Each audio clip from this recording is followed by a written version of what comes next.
KIRO 7 News. The Ukrainian president calls for more military aid from the U.S. and other allies. We'll show you where Russian forces are focusing their attacks. Plus, how Tacoma businesses are working with the police chief to address rising crime in the city. And for the first time in months, regular concrete deliveries are expected to resume today. What led to the decision by concrete mixer drivers fighting for better contracts? Good morning. Today is Monday, April 11th. We may look a little different here on, welcome to KIRO 7 Morning News at 4:30. I think we might need to adjust the shot a little bit. What is happening? I was going to say, we need to put you. Now on KIRO 7 News. Last-minute changes to some of our state's ferry routes going to have an impact on travelers. Why the DOT says sailing schedules are shifting and what you need to know. Plus, 5 months of striking and still no deal on the table for concrete mixer drivers. But crews are getting back to work today. Why? They're doing so without an agreement in hand. And increasing crime means more cries of concern from the community. Today, how Tacoma business leaders and local law enforcement are working to curb violence together. Good morning. It's Monday, April 11th. You're watching KIRO 7 Morning News at 5. I'm Michelle Millman. And I'm Lindsay Sheldon, and he is back. Yes. Nick Allard. Who? Oh. We've missed you. Thank you. Wasn't sure who See, you she's were. being kind. Yeah. Okay, you're Nick Been Allard. back for 30 minutes, Michelle, and you're already Welcome causing a ruckus. Welcome to the Northwest. See what they did to my locker. They all this husky You stuff deserved everywhere. Billionaire Elon Musk will no longer be joining Twitter's board of directors. He was offered a seat on the board. Now on KIRO 7 News. Let's give you a live look at Seattle Tacoma International Airport this rainy April 11th. You can see the raindrops on the lens there. You're watching KIRO 7 Morning News at 5:30. Thanks so much for waking up with us. I'm Lindsay Sheldon. And I'm Michelle Millman. Look who's back. Oh, did you find one of the little gifts I left you around the station? She put like 50 of these things. I don't know what you're Although talking that about. is fair, because if you look at most of Michelle's belongings, they're covered with Kook stickers at That's one point true. or another. Now on KIRO 7 News. You just have to bring a book and some food and just relax. Now at 6 a.m. It is not smooth sailing right now for Washington State ferries. In fact, it's about to get bumpier. KIRO 7's Niku Kazori is breaking down what you need to know if you want to ride. And the lines at the airport aren't any better, especially for those trying to get through Alaska Air, the persistent problem they're dealing with now. And instead of being stuck, why not escape? That little piggy is not all the way home. Meet the animal that law I enforcement see what you did there. had to catch up with. You get it? You get it? All right. Thanks. Good morning. Welcome to KIRO 7 Morning News. It's Monday, April 11th. I'm Lindsay Sheldon. And I'm Michelle Millman. And look who is back. If 6 a.m. is your start time when you watch the news, yes, you've missed the last hour and a half and the Of shenanigans. with meteorologist Nick Allard. Welcome back, Nicholas. Thank you. Yes. Oh, she went full name. Yeah, I did. She's serious. This is serious stuff. Well, it's serious stuff this morning. It is April 11th. And, Yep. you know, we grew up around here, so we know this is Yep. not Look at that. completely out of the norm. Now on KIRO 7 News. And we start this half hour, if you're just waking up and joining us, snow. We're looking live at Snoqualmie Pass Jeez. from our photojournalist Brian Dorflinger. Sounds It is aggressive this Monday. morning. It's snowing. I am aggressive, Nick Allard. Jeez. It's Monday, April 11th. You're watching KIRO 7 Morning News at You sound 6:30. like the McLaughlin report. Oh, my Nick gosh. Allard is back in the Clearly house. he's back. He's harassing me. I can't take it anymore. How many I'm people leaving. get a reference from I gotta the keep them McLaughlin group? I'm leaving. Yeah. She's leaving. Look what you did. I'm back. I'm back.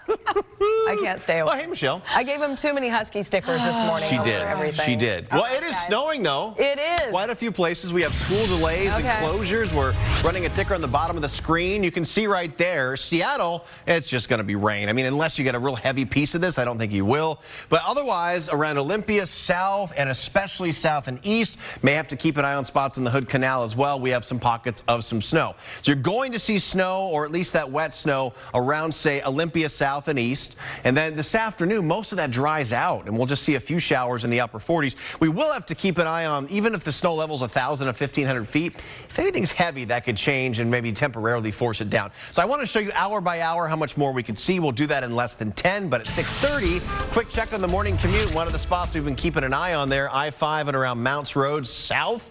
It's just a little bit of rain, but we have spots very close by where you are seeing some snow. We'll keep an eye on that. and talk again in less than 10 minutes. I got to say, Nick, great to see those sneakers. Oh, I know. On point. My sensible dad shoes are back. For sure. People love those. We'll get a big picture so everyone can see them. Okay, Washington State Ferry passengers are facing long delays, and that could soon get worse, unfortunately. Yeah, this is really tough. Yeah. KIRO 7's Niku Kazori is joining us live in Edmonds this morning.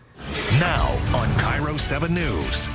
Welcome to KIRO 7's News at Noon. I'm Michelle Millman on your Monday. Cold temps turned wet weather into snow and slush for many counties. Maybe you dealt with it. Less than an hour ago, though, a winter weather advisory ended in the lowlands. KIRO 7's Niku Kazori headed south to see how some are handling the change in weather. Just look at the snow flying in the South Sound. This was taken about an hour ago. We're looking at the chance of more snow and a cold morning ahead. The mask mandate for airplanes and other travel is set to end in less than a week. But with rising COVID numbers, will officials consider changing course? The drum kit used in John Lennon's Imagine has been stolen right here in King County. The search for this piece of rock and roll history with a local connection on KIRO 7 News at 5. Right now on KIRO 7 News. We begin with storm coverage and snow falling in the lowlands this afternoon. Let's go to Tacoma. Just a few hours ago, doesn't look like early April. The snow came down mid-afternoon, traffic making the roads wet and slippery. Let's get to Chief Meteorologist Morgan Palmer in the Pinpoint Weather Center. And Morgan, besides people going, what is going on? Right. The chance of this actually causing real problems, pretty slim. Right now on KIRO 7 News. Happening right now, the Tacoma Business Council is hosting a town hall with Police Chief Avery Moore. The goal, to make the city safer and to keep it that way. That meeting starting right now at 5:30. KIRO 7's Kevin Coe talked to the organization ahead of the event about safety concerns in Tacoma. Right now on KIRO 7 News. A new poll reveals 2 out of 3 Seattle voters are considering moving. And public safety and homelessness are the top concerns. The poll was commissioned by the Seattle Metropolitan Chamber of Commerce. Good evening. I'm Aaron Wright. And I'm Monique Ming Laven. Now, this is the second poll in just 8 months asking Seattle residents how they feel about their city. And what they said is sobering. KIRO 7's Deborah Horn is live in downtown Seattle. Deborah, a lot of those polled, they're not optimistic about downtown's fortunes either. Right now on KIRO 7 News. A new poll reveals 2 out of 3 Seattle voters are considering moving. The biggest reasons, public safety and homelessness. Now, that poll was commissioned by the Seattle Metropolitan Chamber of Commerce. Good evening. I'm Monique Ming Laven. And I'm Gary Horker. Thank you for joining us. This is the second poll in only 8 months, and it asked people who live around Seattle how they feel about their city, and what they said is sobering. Right now on KIRO 7 tonight, crime in Tacoma has business owners fed up. Some saying it takes hours for police to show up when called. The owner of a Tacoma nail salon telling me police response took so long, the thieves had a chance to eat while robbing them. More flakes could fly tomorrow morning and even beyond. I'm pinpointing where we have the best chance for some more lowland snow. Travel trouble for SeaTac Airport right as spring break trips ramp up. If you can find a different way to get here to the airport, we really suggest you do. What to expect if you have an upcoming flight. And you may want to start your Easter egg hunt early in the grocery store aisles. It went from 8 cents an egg to 26 cents an egg. Why you could see the cost of eggs jump the next time you go shopping. Robbers so fearless they take a lunch break while taunting their victims. Now, business owners in Tacoma say that is exactly what they face. And they need help while crime is on the rise. Tonight they asked Tacoma's new police chief what he's going to do about it. KIRO 7's Kevin Coe joins us at the Q&A and tells us, and is with us live now. Kevin, business owners say police aren't showing up fast enough. Breaking right now on KIRO 7 News. And we are following breaking news right now at 5:30. Westbound Snoqualmie Pass is closed after multiple accidents in the area. But we've just received word a few minutes ago that the eastbound lanes are now back open. Here's a live look from the summit at Snoqualmie where you can see some flakes still flying. And this is a look at conditions sent in by a KIRO 7 viewer just about an hour ago. You can see slide-offs, multiple cars involved. WSDOT telling us over a dozen collisions have occurred up at the pass. However, as we mentioned, eastbound lanes once again open. Meteorologist Alona McCauley joining us now from the Weather Center. And man, Alona, despite those eastbound lanes being open, it is quite a mess for drivers. Yeah, it's back open, and we hope it will stay open. Have a news tip for our South Sound Bureau? Email newstips@KIRO7.com. Breaking right now on KIRO 7 News. You're looking at some of the damage up at Snoqualmie Pass tonight, where more than a dozen accidents are blocking lanes. And for quite some time now, they closed the pass in both directions. The eastbound lanes have finally reopened, but we're tracking how long those westbound lanes could remain closed. Thanks for joining us tonight. I'm Elle Thomas. And while we're dealing with fairly mild weather in the Seattle area, snow continues to pile up in the mountains, and major backups are extending well beyond that pass. KIRO 7's Kevin Coe joining us live now in North Bend. And Kevin, what are you seeing so far?